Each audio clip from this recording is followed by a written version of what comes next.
Si Apolinario Mabini ay isang Pilipinong revolusyonaryo at isang tagapayo ng unang Pangulo ng Pilipinas na si Emilio Aguinaldo.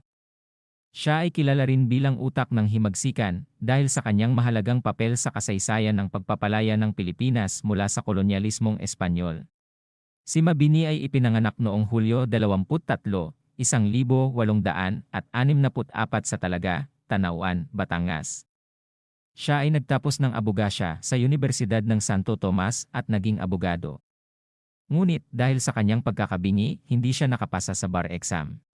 Noong 1876, sumapi si Mabini sa kilusang revolusyonaryo upang labanan ang kolonyalismong Espanyol.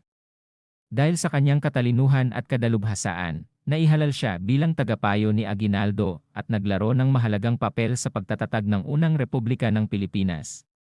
Siya rin ang nagtatag ng unang kagawaran ng panlabas na mayroong tungkulin na bumuo ng relasyon sa ibang bansa upang suportahan ang Pilipinas. Sa kabila ng kanyang kahinaan sa pandinig, nakapagsulat pa rin si Mabini ng mga akda tulad ng El Verdadero Decalogo, ang tunay na 10 utos, kung saan binigyang diin niya ang mga katangian na dapat taglayin ng mga Pilipino upang makamit ang tunay na kalayaan at kasarinlan ng bansa. Si Mabini ay pumanaw noong Mayo 13, 1903.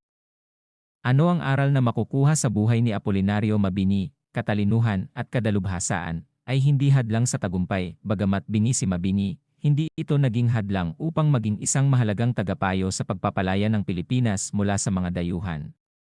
Pinatunayan niya na kahit mayroong mga pisikal na limitasyon, maaari pa rin maging isang mabuting lider at magtagumpay sa pamamagitan ng katalinuhan at kadalubhasaan.